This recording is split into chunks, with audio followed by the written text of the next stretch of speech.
अब प्रिय भाइ बाबु नानीहरू हो, प्रास्कोभिया लापुलोफ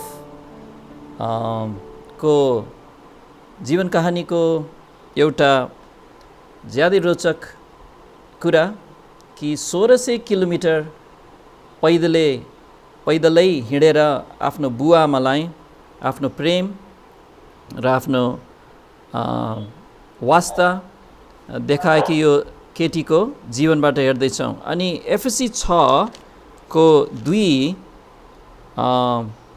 पदमा हामीले परमेश्वरको वचनबाट यो लेखेको पाउँछौँ, आफ्ना बाबु र आमालाई आदर गर, जो चाहिँ प्रतिज्ञा सहितको पहिलो आज्ञा हो। आफ्ना बाबु र आमालाई आदर गर। अनि यो आज्ञालाई चाहिँ आदर्श रूपमा आफ्नो जीवनमा देखाए कि यो प्रास्कोभिया लापुलोफ जो चाहिँ आजभन्दा 200 वर्ष अगाडि जन्मेको, 200 भन्दा पनि बढी वर्ष अगाडि जन्मेको, रुसमा जन्मेको यो केटीको जीवनबाट यो पढ्दैछौँ। अनि हामीले अस्ति हेरेका थियौँ कसरी उसको परिवारलाई चाहिँ राजनीतिक कारणले, उसको बुवा चाहिँ आर्मीको अफिसर थियो र कुनै गलत काम गरेकोले त होइन, तर कुनै राजनीतिक त्यस्तो कारणले चाहिँ उसलाई निर्वासन गरिएको थियो अरू राजनीतिक कैदीहरू सहित। अनि उनीहरूलाई चाहिँ ज्यादै जाडो न जाडो साइबेरिया भन्ने ठाउँमा निर्वासन गरिएको थियो, जहाँ चाहिँ उनीहरूले ज्यादै दुःखसँग आफ्नो दिनहरू काट्नु पर्यो। र सानी प्रास्कोभिया चाहिँ धेरै सानो भएकोले उसलाई यो सुरुमा थाहा थिएन आफ्नो जीवनमा आइपरेको यो ठुलो परिवर्तनलाई, तर पछि उसले बुझ्दै गई र उसको बुवा आमाले कति धेरै दुःख गरेका रहेछन् उसलाई हुर्काउनमा, उसलाई हेर्नमा भनेर चाहिँ उसले महसुस गर्न थाली। र उसले पनि आफ्नो बुवा आमाको लागि केही गर्नलाई चाहिँ अठोट गरे। अनि त्यो चाहिँ के थियो भने आफ्नो बुवा आमालाई त्यहाँबाट आफ्नो पुरानो घर सेन्ट पिटर्सबर्गमा नै फर्काइयोस् भनेर चाहिँ राजालाई म अनुरोध गर्छु भन्ने एउटा जमर्को गरिन्। जुन कुरा चाहिँ सुरुमा बुवा आमाले सुन्दाखेरि चाहिँ समर्थन त गर्नु भएन, तर 3 वर्षको प्रार्थनापछि उनले 15 वर्षको उमेरदेखि यो सोच राखेकी थिए, प्रार्थनामा परमेश्वरले नै मलाई यो गर्न अगुवाई गर्नुभएको हो भन्ने कुरा विश्वास गर्थे। र 3 वर्षपछि अर्थात् 18 वर्षको उमेरमा चाहिँ अनुमति पाएर ऊ चाहिँ यात्रा सुरु गर्छन्। अनि बुवा आमाको अनुमति बिना चाहिँ ऊ यो यात्रा गर्नेवाला पनि थिएन, किनभने उसलाई थाहा थियो कि परमेश्वरको वचनमा लेखेको छ आफ्नो बाबु र आमालाई आदर गर। अनि हामीले चाहिँ उसको यात्रा चाहिँ को बिचमा पुगेका थियौँ र अब हामी अगाडि बढ्नेछौँ। प्रास्कोभिया दिनदिनै अब के अरे यो चित्र पनि एउटा देखाउनु पर्यो मैले, साँच्चै धेरै चित्रहरू त छैन आज बाबु नानीहरू हो, तर एउटै चित्र भए पनि 1-2टा भए पनि मद्दत हुन्छ। ल यहाँ चित्रमा प्रास्कोभियालाई देख्न सक्छौँ। प्रास्कोभिया दिनदिनै हिँडै गरी सेन्ट पिटर्सबर्ग तर्फ लागे। मौसम झन्झन चिसो हुँदै गयो, किनकि अब पुष महिनाको याम थियो। उसले असोज महिनामा यात्रा सुरु गरेकी थिए। सेन्ट पिटर्सबर्गबाट धेरै किलोमिटर पर छँदै हिउँको एउटा ठुलो हावाहुरी चल्यो अनि ऊ अगाडि बढ्नै सकिन। त्यसैले उक्त हिउँको हुरी चलुन्जेल आफू कहाँ बस्नुपर्ने हो भनेर उसले प्रभुसित प्रार्थना गरी। ऊ गत रात बसेकी गाउँकी एकजना आइमाईले एउटी दयालु ख्रिस्टियन स्त्रीको बारेमा बताइदिए। उहाँको नाम म्याडम मिल्लिन थियो। अनि उहाँले उसलाई सायद केही काम पनि दिन सक्नुहुन्छ होला भनेर उसलाई बताइदिए। त्यो दिन आइतबार भएकोले प्रास्कोभिया चर्च सङ्गतिमा गई, जस्तो उसको आदत नै थियो। चाहे घरमा छँदा वा जुनसुकै गाउँमा पुग्दा, मौसम जस्तोसुकै किन नहोस्, ऊ चाहिँ चर्च सभामा गएकै हुन्थे। सेवाको अन्त भइसकेपछि एउटी स्त्री उसकहाँ आए र उसलाई न्यानो अभिवादन गरी अनि उसको नाम, ऊ कहाँबाट आएकी आदि कुरा सोधी। जवाफ बताइसकेपछि प्रास्कोभियाले उक्त स्त्रीलाई म्याडम मिल्लिनलाई चिन्नुभएको छ कि भनेर सोधी। उहाँ धेरै दयालु ख्रिस्टियन स्त्री हुनुहुन्छ भनेर मैले सुनेको छु भनेर प्रास्कोभियाले बताए।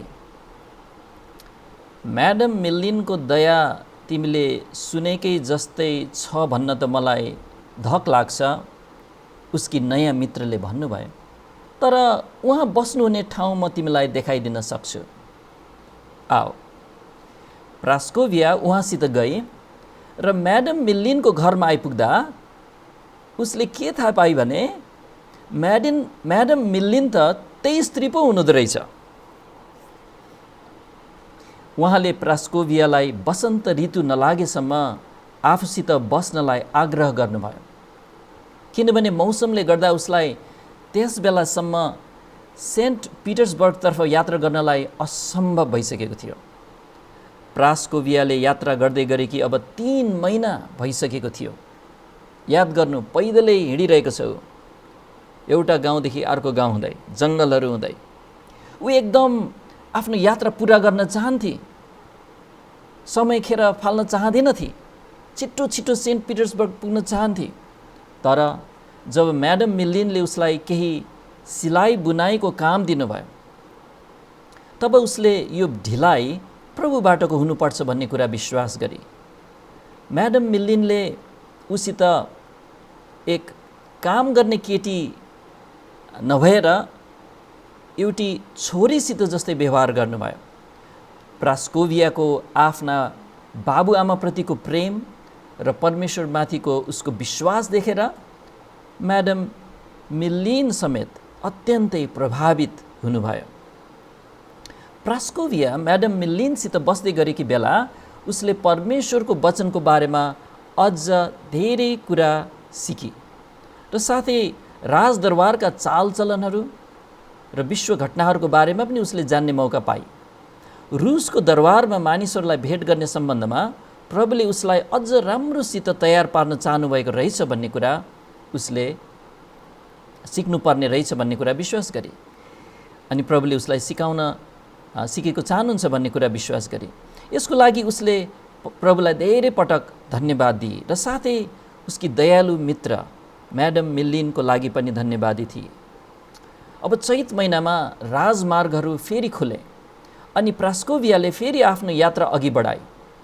ऊ इस्टरको ठिक अगाडि सेन्ट पिटर्सबर्ग पुगे।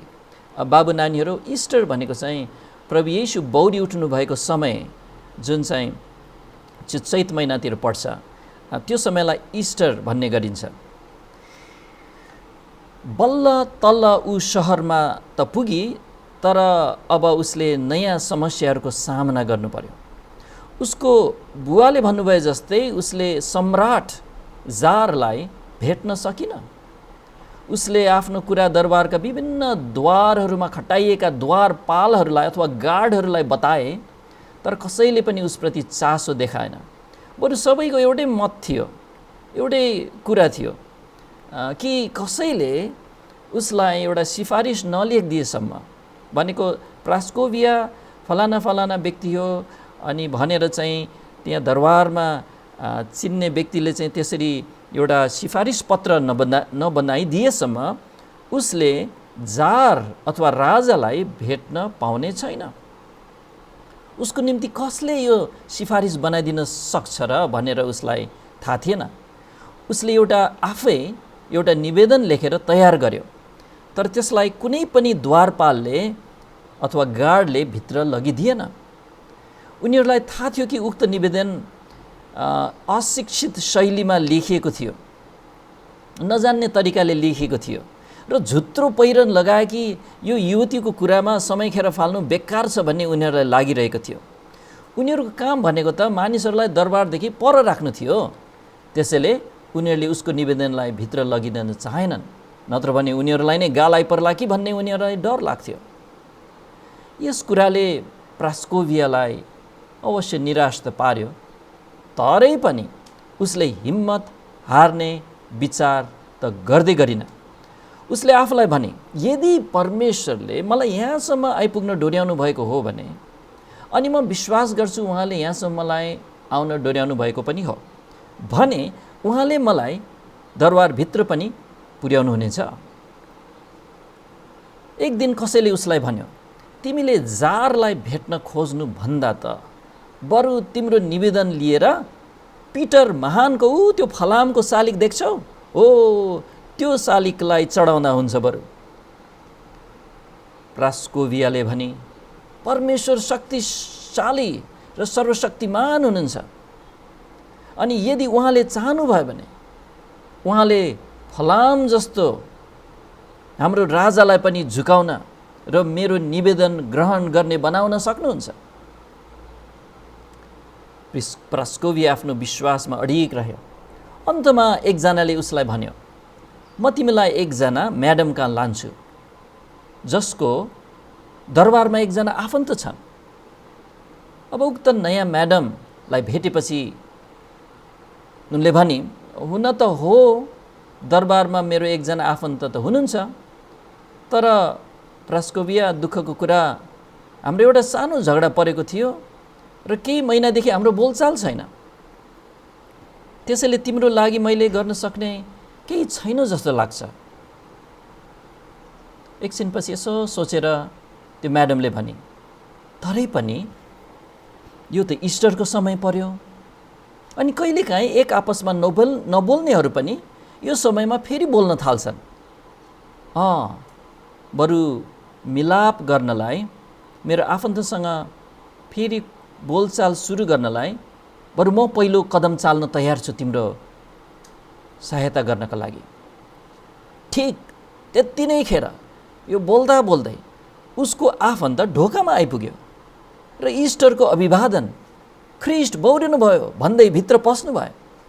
प्रास्कोभियाले थाहा गरे कि प्रभुले नै यो काम गर्नुभएको थियो कि ठिक यही समयमा मिलाप गर्न आफन्तलाई त्यहाँ पठाउनु भएको थियो। त्यसैले ती दुई आफन्तहरू आपसमा कुराकानी गर्दै गर्दा उसले प्रभुलाई धन्यवाद चढाउन थाले। साथै किन प्रभुले उसलाई म्याडम मिल्लिनका त्यति धेरै समय बिताउन लाउनु भएको थियो भन्ने कुराको यहाँ उसले अर्को कारण पनि देख्न सक्यो। यदि ऊ अगाडि नै, यो इस्टर समयभन्दा अगाडि नै सेन्ट पिटर्सबर्गमा आइपुगेकी भए यी नयाँ म्याडमले उसको लागि केही गरिदिन सक्नुहुन्न थियो। जुन जारले प्रास्कोभियाको बुवालाई साइबेरियामा निष्कासन गरिदिएका थिए उसको त भर्खरै मृत्यु भएको रहेछ र अर्को नयाँ जारले शासन गर्न थालेको रहेछ।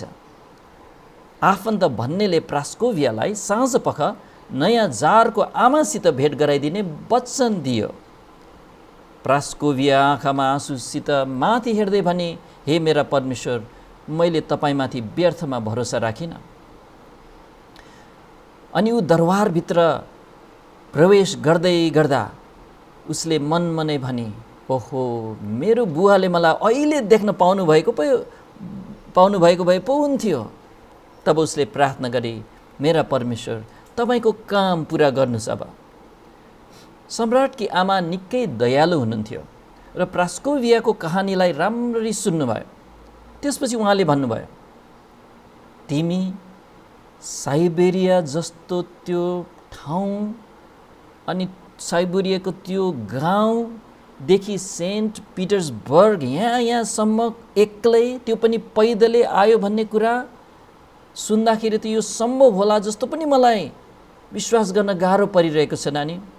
यति ठुलो प्रेम र समर्पणता मैले आजभन्दा अघि कहिले सुनेकी पनि छैन। प्रास्कोभिया, 2 दिनमै म तिमीलाई मेरो छोरा जारसित भेट गराइदिनेछु। आफूले दिनुभएको वचन अनुसार नै उहाँले गर्नुभयो। उहाँले प्रास्कोभियालाई दरबारभित्र छिर्ने प्रवेश टिकट दिनुभयो ताकि तोकिएको समयमा ऊ त्यहाँ पुग्ने बित्तिकै द्वारपालहरूले उसलाई भित्र जान दियोस्। प्रास्कोभियालाई सम्राटसित परिचय गराइँदा उहाँले उसलाई आफ्नो कहानी बताउन लगाउनु भयो र प्रास्कोभियाले खुसीसित फेरि आफ्नो कहानीलाई दोहोऱ्याई। सब सुनिसकेपछि राजा जारले भन्नुभयो, यस्तो छोरीको बुवालाई त निश्चय पनि रुसमा फर्काइ ल्याउनै पर्छ। अब कुनै ढिलाइ नगरी म तिम्रो बुवालाई क्षमा दिलाइने बन्दोबस्त गर्नेछु। प्रास्कोभिया आनन्द र कृतज्ञताले झन्डै मूर्छा खाई। तब सम्राटले भन्नुभयो, तिम्रो आफ्नै निम्ति तिमी कुनै माग राख्न चाहँदैनौ?